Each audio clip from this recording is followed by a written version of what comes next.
Welcome guys sa channel ko, GoBro Kiro, at ito may sira yung e-bike. Tingnan natin.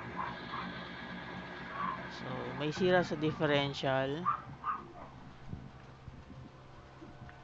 Dito sa kabilang side.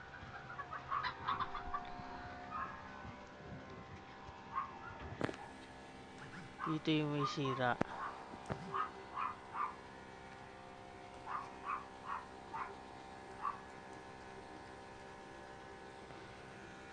So, kayang-kaya ko siya pigilan ng paa lang.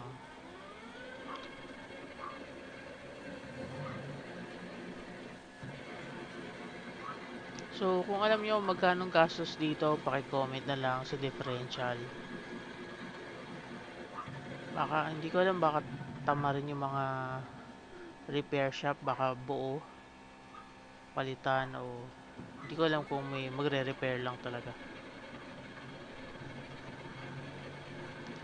So, comment nyo na lang kung alam nyo magkano. Like, comment, share, subscribe. Bye-bye!